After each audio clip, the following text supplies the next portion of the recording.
Good morning. Happy Thanksgiving. How's everybody's holiday? Good? Good. Glad you guys are here. If you don't know who I am, I'm Andrew. I'm one of the student pastors here.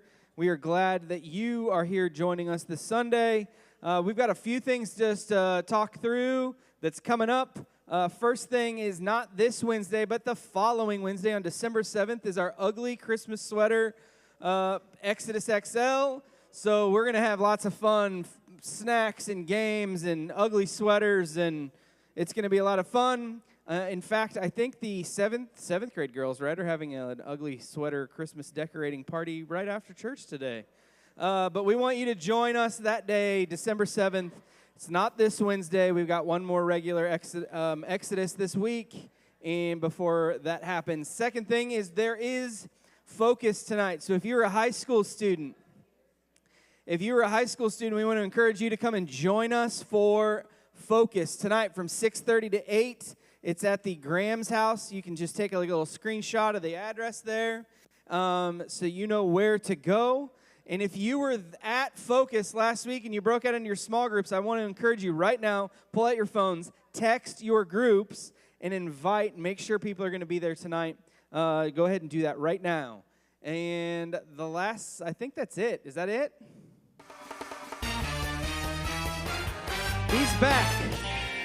He's back, folks. What do you got for us, Will? Guess who I bumped into on my way to get my glasses fixed? Everybody. All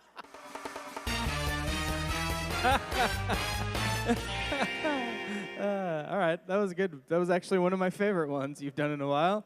All right, we're going to play a little game. We're going to finish our sudden death word guess scramble Thanksgiving edition because it's still November, folks.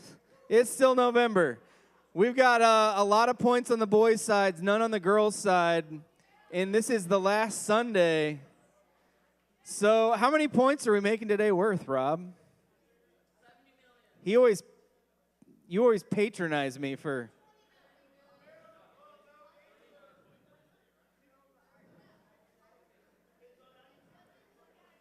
How many points is today worth? I am shoving all of this onto you. We've been doing 40 million per game. What? Well, yeah, that's what I'm saying. All right, well, whatever. We're going to do guys versus girls again, right? We're doing guys versus girls again, so I need one female leader, one male leader up here to kind of be the people that are throwing me the clue. Anybody? Do I have any volunteers? Nobody? Colin did it last week, didn't you? Or was that Austin?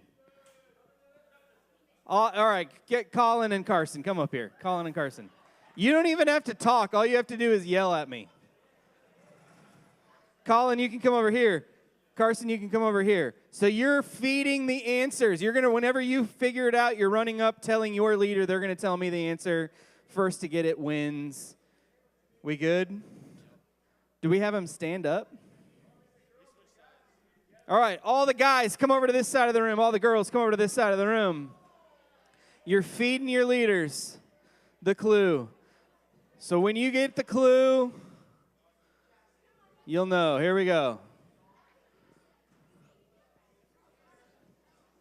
All right, let's see the very first. Do we have 5 of them? 5 of them? Something like that? All right, here we go. Let's see it.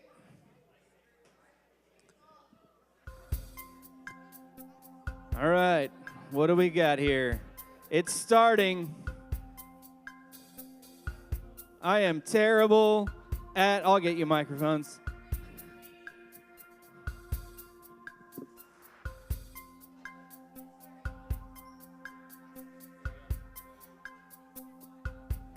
There you go. So remember, not only are the words are still scrambled, you got to unscramble the scramble.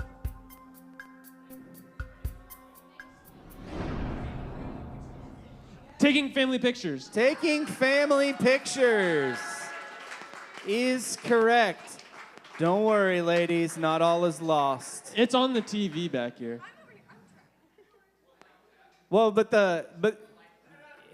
it's only up there right now. Like, Oh, whenever he okay. goes to the next one, you'll see what they see. Gotcha. All right, here we go. Let's go next. But way to go, Colin, for being upright and I'm honest. just trying to keep it fair. All right. Let's go, ladies. You got this. You got it. I love that there's some people that are like, I'm not even trying because I don't understand this. Second word. Could it be and? Or the I don't the fourth know. word.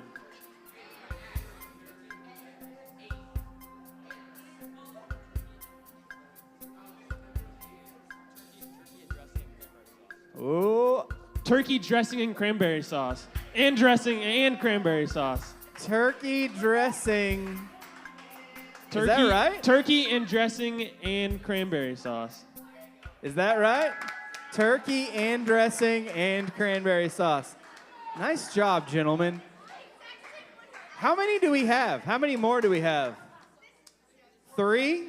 All right, ladies, you got to get this one to stay in the game. Here we go. Let's see it. Here we go. Here we go. Ooh, what could it be? Are there any like tricky like Christmas ones thrown in here? I don't know. All right.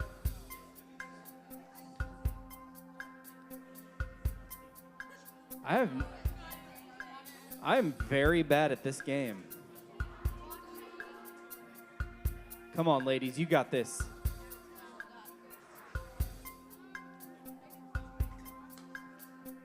Eating leftovers for days. Yeah, eating leftovers for days with the clutch. They're still in it.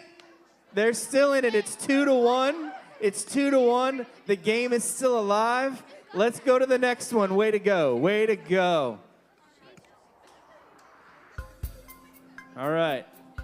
Here we go. Oh my goodness. The tension is so thick you could cut it with a knife.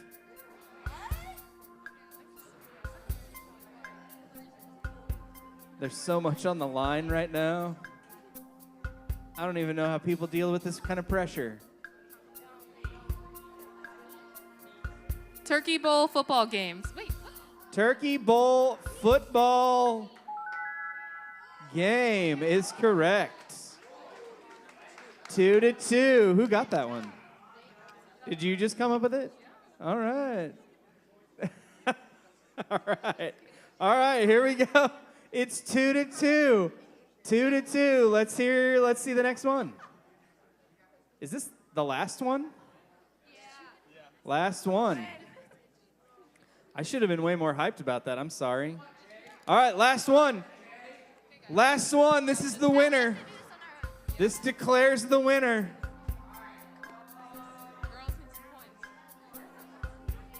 Am I feeling? Come on.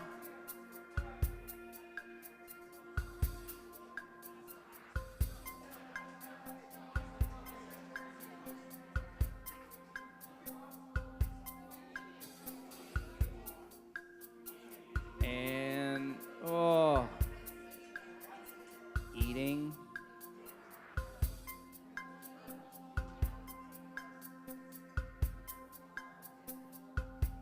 Oh, it's not eating. Taking an after dinner nap. Taking an after dinner nap. Gentlemen, pulling through at the end. Way to go, ladies. Way to go. Everybody can go back to their seats. I'll take those microphones. Everybody give it up for Colin and Carson. Thank you, sir. So what are the points at then? I think 8th grade boys, right? 8th grade boys, you guys are going to get donuts next week. Well done. Why don't you, hey, we're going to be finishing up our simple series, our Simply series this week with Rob. So why don't you go ahead and take a look at that video screen.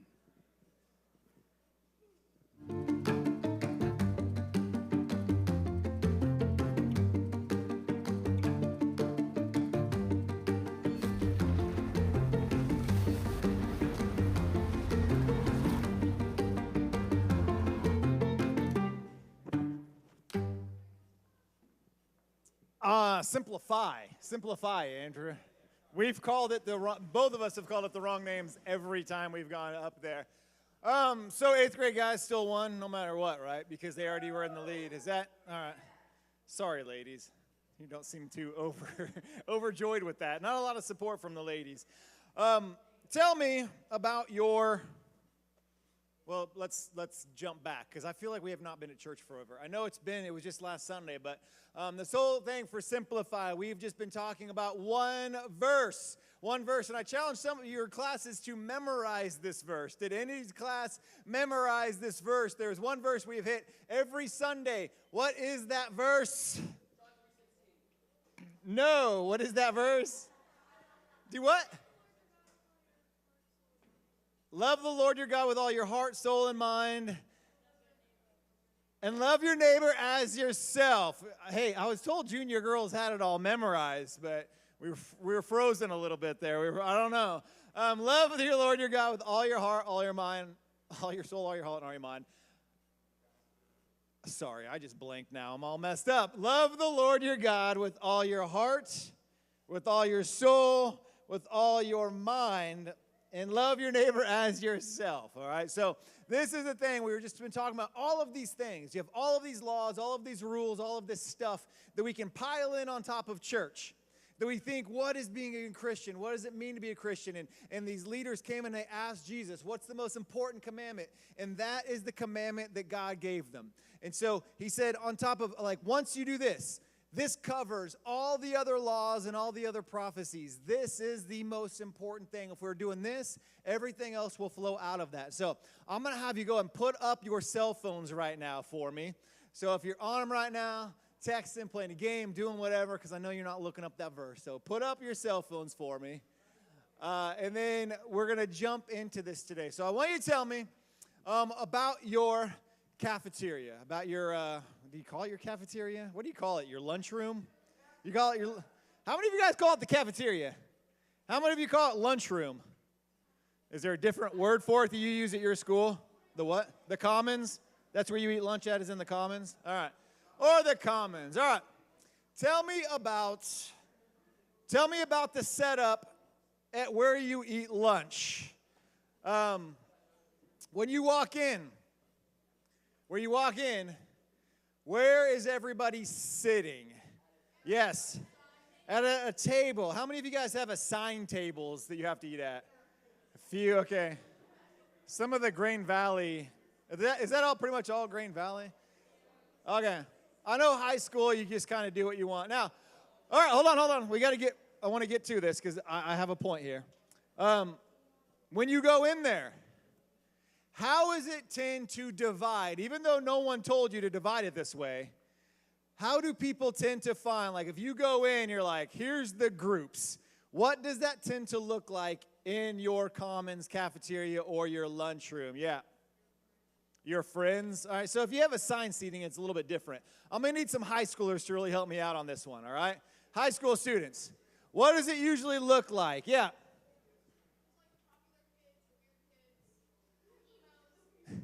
Popular kids, the weird kids, the emos. Hold on, I'm not being mean. I promise I'm not being mean. What's the difference between the weird kid and an emo kid? Like, I'm like, hold on. Because it might be a different thing from what I'm thinking. It's changed since we were in high school, Jay. Since you were in high school, it might not be the same thing. All right. That's the weird kid? That's the emo kid. See, emo was like Blink 182 and stuff. Like, it was like that's what it used to be. Do what?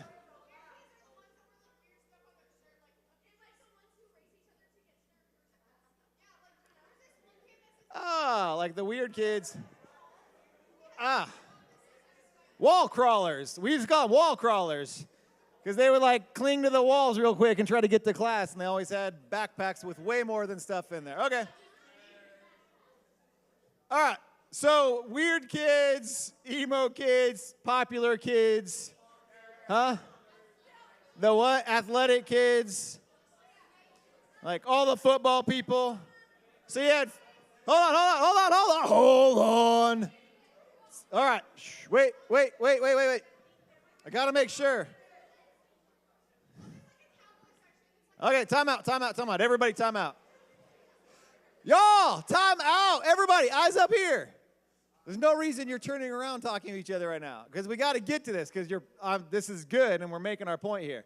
So you got your weird kids, your emo kids, popular kids, athletic kids, smart kids. But then you said within the athletic kids, like you got your athletic areas, but then even within the athletic areas, you have football guys, the wrestlers, which are just sitting there.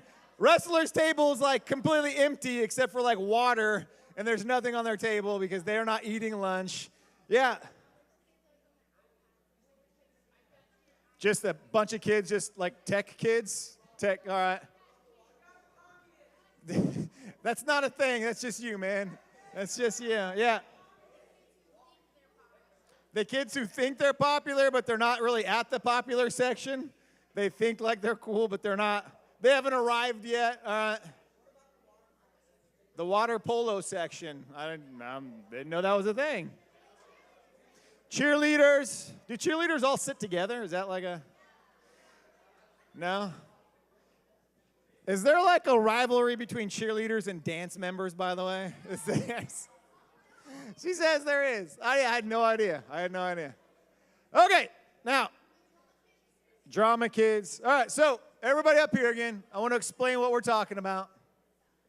Did I offend Jay by saying Blink-182 is emo? Jay's in his car, slamming a monster, radio blaring right now. Sorry, Jay. I didn't mean to associate everything. All right. Let me explain what we're talking about today and why I'm mentioning this. So everybody, eyes up here. Stop talking about your school for a second.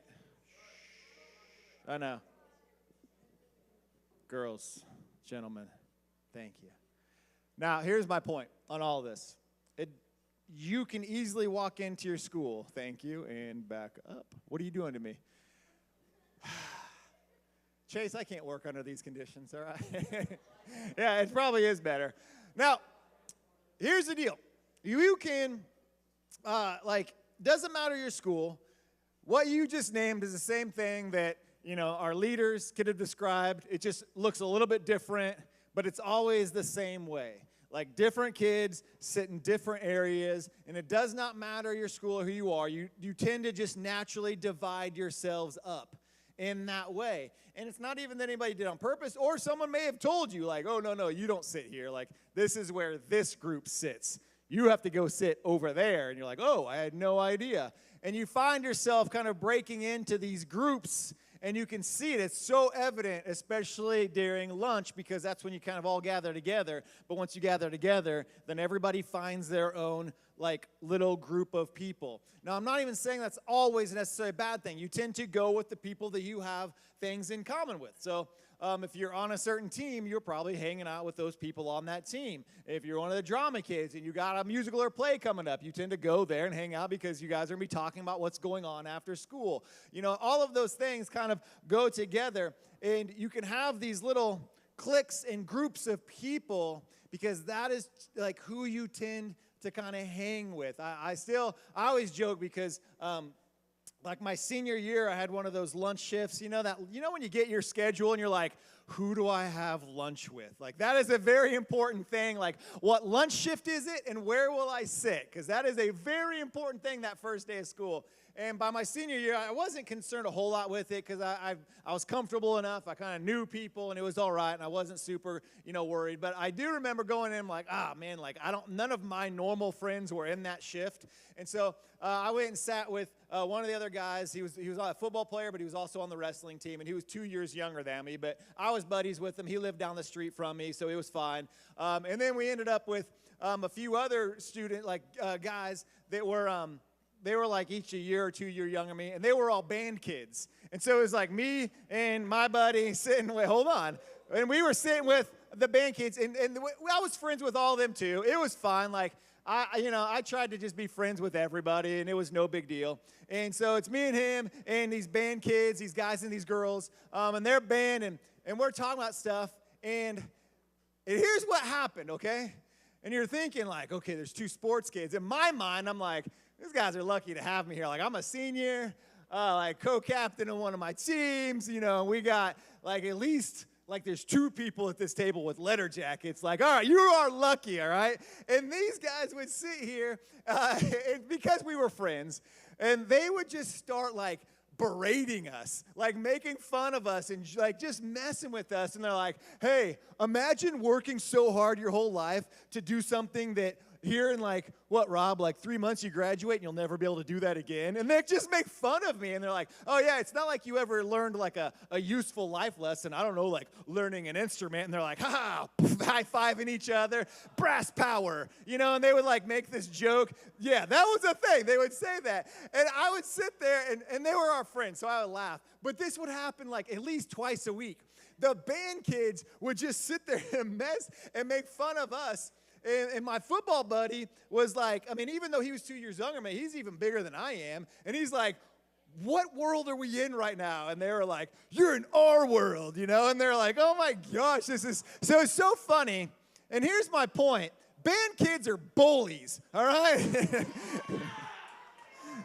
I was only bullied 2 times in high school, all right? Once by a kid and I told you that story, once by a kid that was way bigger and older than me with the beard, and the other time was by band kids, which makes me point out that every time I see Andrew, I still fear a little bit, because bearded band people are all bullies, all right? Thank you. Now, they actually were all awesome, and they were some of my like closest friends, but it was so funny because I'm like, all of the ways that school gets broken down, even at our one little table, we still had this like, me and him sat here, and then the band kids sat here, and we're still getting like beat down on by our friends here.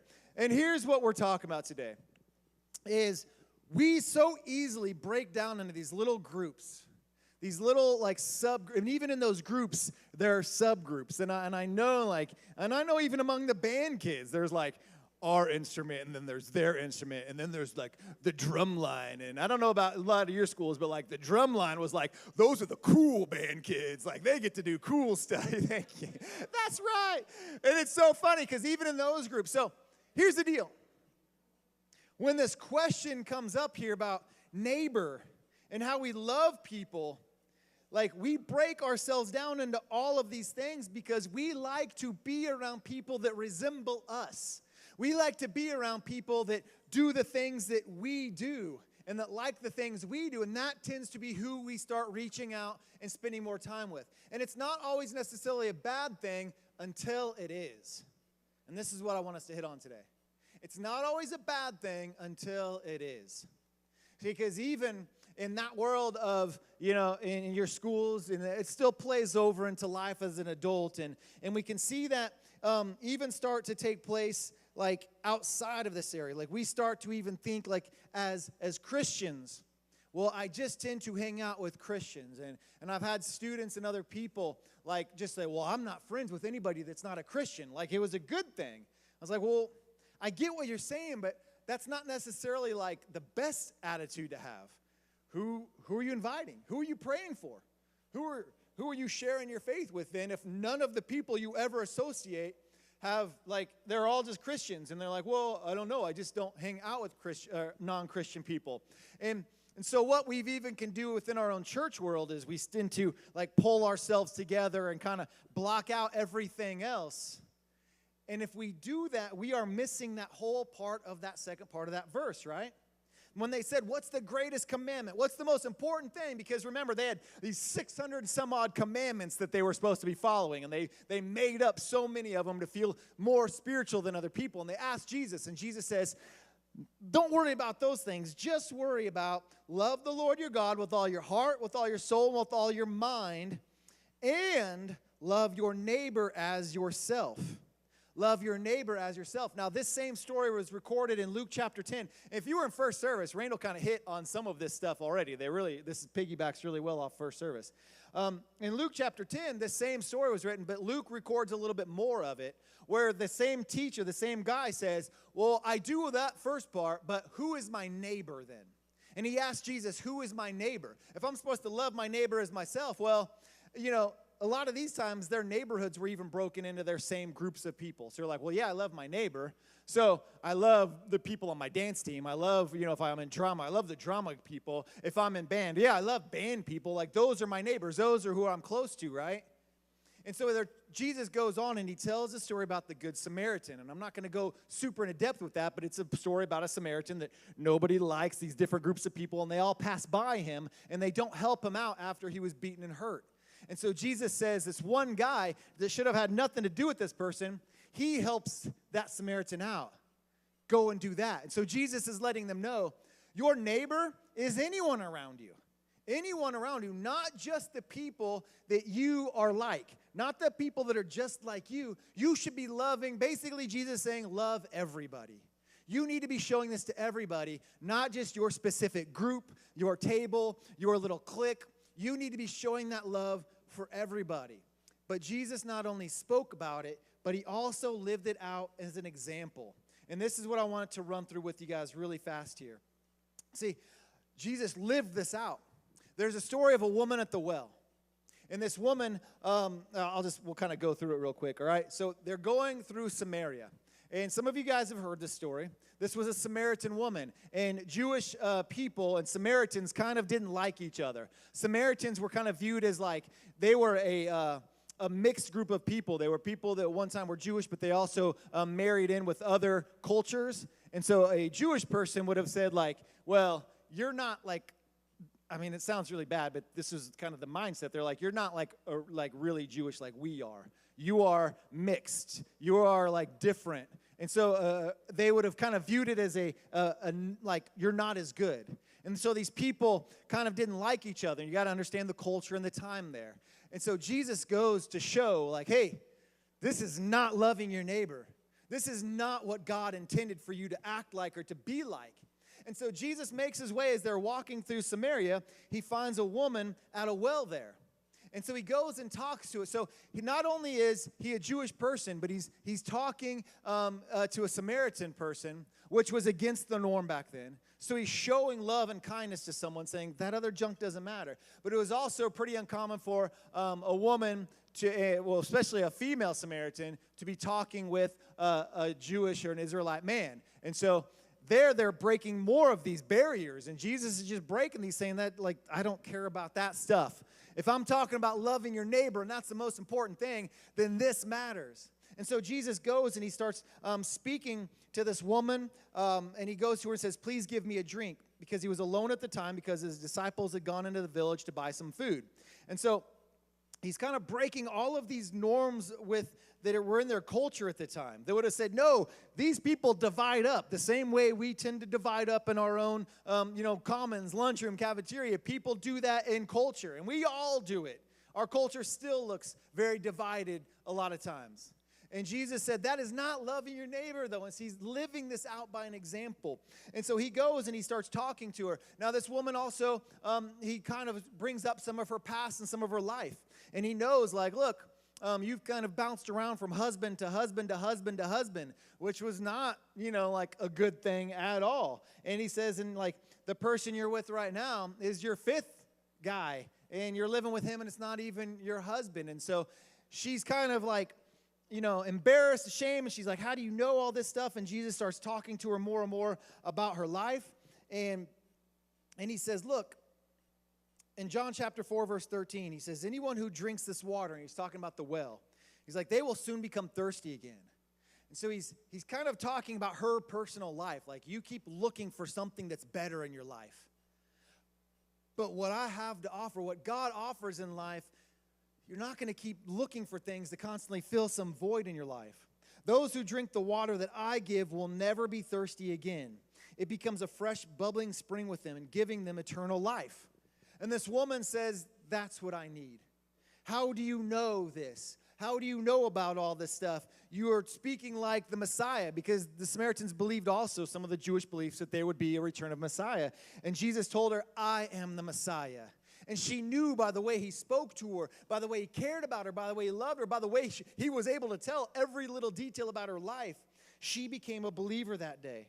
And so after this, she goes and she shares it with her own village. She runs back and talks to her village and the people in it and say, look, there is this Messiah, there is this guy. Like, this is the one we've been waiting for. And so it says, many Samaritans from the village believed in Jesus because the woman had said, he told me everything I did. When they came to see him, they begged him to stay in their village. So he stayed for about 2 days, long enough for many more to hear his message. And they said to the woman, now we believe, not just because of what you've told us, but because we have heard him ourselves. Now we know that he is indeed the Savior of the world. And so because Jesus was able to break through these little, this is my group, this is your group, this is our group, this is his group, because he was able to walk through that and say, look, those are your friends, but these are your neighbors too. Your neighbors are those that don't always look just like you. They don't look and just want the same things you want. Your neighbor is anyone around you. And you need to show that same sort of love. And because he did that, that woman then was able to go and share with her village, and they came and experienced Christ for themselves. And so now they became believers because Jesus lived out this verse of love your neighbor.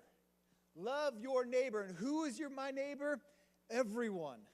Everyone's around you. So when you look at that verse now and we think, what's the most important commandment there could be? Well, when Jesus says, love your God with all your heart, all your soul, and all your mind, all right? You just give God everything. Allow God to pour into your life. And as God's pouring into your life and you realize who you are to him and how much you are loved by him, then you are going to go and love your neighbor that same way. Well, who's my neighbor? Everyone. So what is the most important thing? When we talk about simplify, how do we make this faith simple? Don't worry about all the other junk. If we are seeking God with all our heart, with everything we have, and we are allowing him to love us, and we are experiencing that love, and that love is going to overflow to other people, and then we decide, you know what, I don't want it just to be just the people that I sit with, or just the people that look just like me, or talk just like me. I want this love to show to other people. Then all of a sudden it moves people out of those little categories that we have. Then we're not just seeing people as like, well, here's the cool kids, and here's the weird kids, and here's the emo kids, and here's the band kids, here's the basketball guys, here's these people, here's the band kids. We're not seeing people in just those classifications anymore. We're not seeing them in just those classifications. Now you are seeing them as your neighbor, because we're trying to see people how God sees us, and we are showing love to other people. And then it begins to pour out into our lives. And that is what's so important here. We need to start moving people out of categories that we can tend to put them in. Be like, well, they're those people. Well, all cool kids, they act like that. Well, that's how they are. And I'm not going to talk to them because they wouldn't listen anyway. That's just how I'm going to see people. Well, all the rich kids, if they're in that neighborhood, oh, that's how they all are. And we do this, let's be honest. Like, they all act this way. Oh, you see the cars they drive? Yeah, I already know what they're like. And we break that down. Well, all the football guys, they just act like this. Well, all band kids are bullies, and they just act like that. And we can categorize. We can put people in our little place. Or we start to put them in places that maybe we've heard our parents talk about or say. And we start to move people in there, and Jesus says you need to walk through those categories. And you need to be willing to have that love, to have conversations with people and not already build up these walls and these thoughts that you have with them. And so today when you guys go to your small group, I want you to think about what does it mean to move people out of a category and be willing to have conversations with them? What does that mean for that? See, when you start realizing I have these pre-built-in judgments against other people, and you're honest with yourself, then you can start allowing God to work on that and say, I don't want that though. Like, I need to understand that that kid, you know, they may have, you know, a bigger house or this, but that doesn't mean they're not just still going through the same junk that I'm having. Or that kid over there that looks like they're the star of whatever it is they're doing, that doesn't mean they're not still struggling from the same anxieties and hurts and questions that I go through. So we start moving people out of these different categories, and we start being willing to say, God, I want them to know who you are, though. I'm not saying all your best friends have to, you know, like, don't sit where you're sitting anymore, do this. Some of that's going to be natural. What we do need to do is be willing to break down some of those things that we place on people, though, and say, well, that's just how they are, and I'm not going to do that. And we need to be willing. It's the greatest commandment, right? Jesus said, look, if we want to simplify your faith, don't worry about all the other church junk. Just love God with everything you have, and then allow that love to show up in other people's lives, and not just the people that look just like you or just like the same things you have or just live in the same neighborhoods you live in. You need to be willing to show love because they're your neighbor. Well, who's my neighbor? Everyone's your neighbor. So love other people. That's how simple God made it. Love God and allow God to put love in your life to love others. Everyone. And break down those misconceptions we have sometimes, or those stereotypes we have on other people. That is how you live a simple faith. Letting God work in our life so that we can be an impact on other people. Because Jesus did that, this lady then goes and shares, and other people come to know Christ. And he lived that example. So I want you guys to think about that when you go to your small groups today. Like, think about honestly, like, what little stereotypes do we have that we kind of classify people? What categories do we shove people in? And we think, well, I'm not going to invite them to Ugly Sweat. They would never come to that. Oh, that person's just like this. How do we do that? And how do we allow God to break those down? All right? I'm going to pray and then let you guys break out into small groups here. God, Lord, thank you so much for our students today. Just thank you for just looking at this lesson and being real and being honest. Everybody in this room does this. Everybody in this room puts people in categories in some way or another. But God, I pray that those categories never keep us from showing love. And God, if so, we need to be honest about that and allow you to work on our lives and our hearts for that, God. And so we thank you for this time. Pray that we can get some good small group, good conversations, and be honest with one another. Amen. Kelly, where's Kelly? Are sophomores going with freshmen or juniors? How many juniors are here? Raise your hand if you're a junior. Okay. Sophomore girls, you guys are going to go with Jody and juniors, okay? Because Stephanie is at home. One of their kids has a cold or something. So where's Jody at? All right, just wait here until you got everybody because they don't know. So if you are a sophomore or junior, you guys are all going with Jody. Everybody else should be normal.